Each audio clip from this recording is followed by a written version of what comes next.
Untuk kelasnya pimpin doanya. Berdoa dimulai.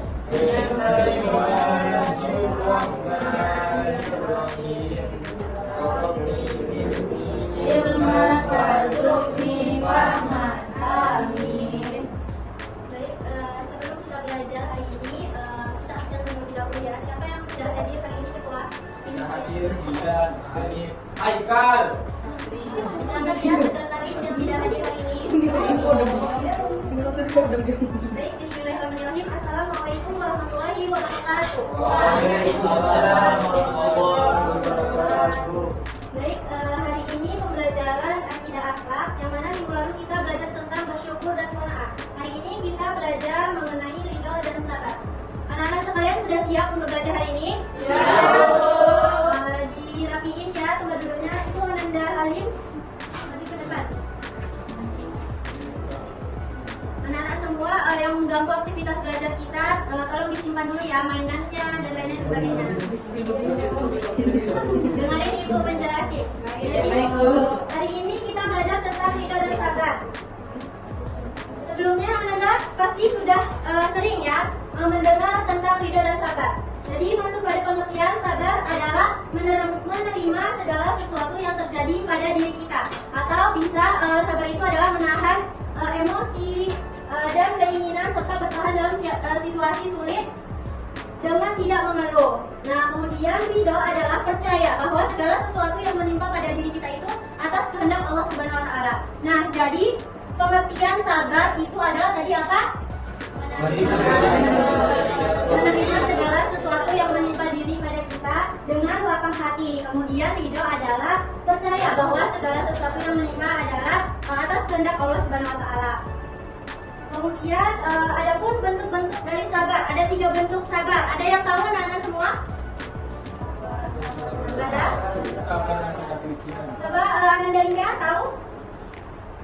Ya ada 3. Satu juga nggak apa-apa. Sabar ketika menghadapi ujian. Ya betul. Tepuk tangan dulu untuk anak saya. Jadi sabar itu ada 3 bentuk. Yang pertama sabar dalam melaksanakan ibadah. Yang kedua sabar dalam meninggalkan maksiat dan sabar dalam menghadapi musibah. Seperti apa sabar dalam melaksanakan ibadah itu? Kenapa dalam melaksanakan ibadah itu harus sabar juga? Nah misalnya dalam melaksanakan ibadah itu kita yang pertamanya kita nggak mau sholat, kita harus sabar untuk memaksakan diri untuk beribadah sholat tersebut. Kemudian bersabar untuk tidak terburu-buru. Kemudian yang kedua sabar dalam meninggalkan maksiat. Contoh sabar dalam meninggalkan maksiat, contohnya apa? Anak ibu Yogi? Tidak pacaran. Ya, yang lain? Anak ibu yang mencuri? Gibah. Sabar dalam meninggalkan gibah. Nah, ibu mau tanya kepada anak-anak semua, hari ini apa udah ada melakukan sikap sabar? Ada. Contohnya? Anak Saya nggak pacaran. yang lain yang tidak hanya pacaran juga. Minum-minuman keras. Tidak perlu. Nah, itu termasuk juga meninggalkan maksiat. Nah, kita dari sabar dalam meninggalkan maksiat ini contohnya, Bu. Ya, contohnya apa? Ananda Panasnya di kelas, Bu. apa? Sabar menahan panasnya di kelas ini. Oh, panas ya. Ya, itu tapi bukan termasuk maksiat ya. Oh, musibah itu musibah mungkin ya. Musibah menimpa kita karena sabar bersenang sabar ya. Nah, kalau dalam meninggalkan maksiat ini contohnya Ananda Fitra suka menggibah gitu kan. Besoknya menggibahnya biasanya sama si Ananda Zelita. Nah, besoknya diajaklah si Fitrani menggibahkan sama si Zelita. Nah, sabar dia enggak dulu lah, aku udah taubat katanya. Nah, itu salah satu dari sabar meninggalkan maksiat. Kemudian contoh yang selanjutnya sabar dalam menghadapi musibah. Ada yang tahu? Ya, Ananda Yogi.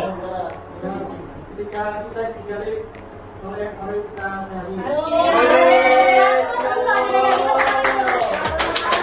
Contohnya kata Ananda Yogi tadi ditinggal oleh orang yang kita sayangi, mungkin orang tua kita. Nah, itu sabar dalam menghadapi musibah. Kita sabar, kita ridho, kita husnuzon kepada Allah bahwasanya segala sesuatu yang menimpa kita adalah atas kehendak Allah Subhanahu wa taala. Kemudian kita masuk pada hikmah atau keutamaan dari orang yang ridho dan sabar.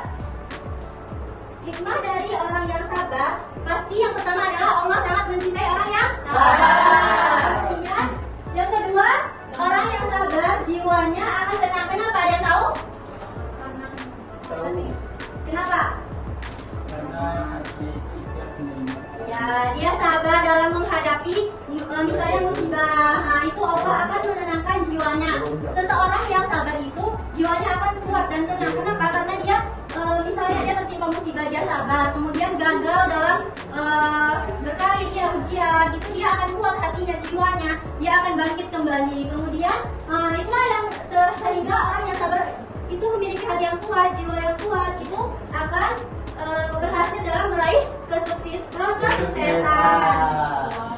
Nah, dari pembelajaran kita tadi tentang pengertian, bentuk-bentuk sabar dan hikmah atau keutamaan dari sabar. Ayo kita simpulkan, pengertian dari sabar adalah menerima segala sesuatu yang menimpa diri kita dengan lapang hati.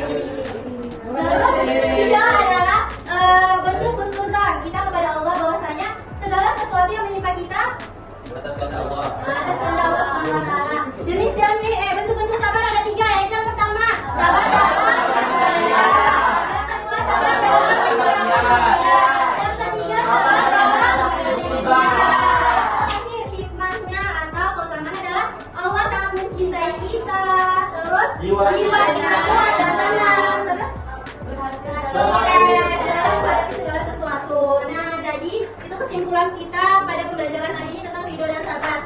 Kemudian dari pembelajaran kita ini dapat diambil pembelajarannya bahwasanya ayo kita sama-sama, gak cuma anak-anak ibu, semua ibu juga belajar sungguh-sungguh untuk bersabar dalam menghadapi segala sesuatu, karena Allah sudah menjanjikan bahwasanya orang yang bersabar akan diberikan ketenangan jiwa dan kesuksesan pada dirinya. Baik, mungkin itu saja pembelajaran pada hari ini. Hari ini kita sudahi dengan hamdalah. Alhamdulillah.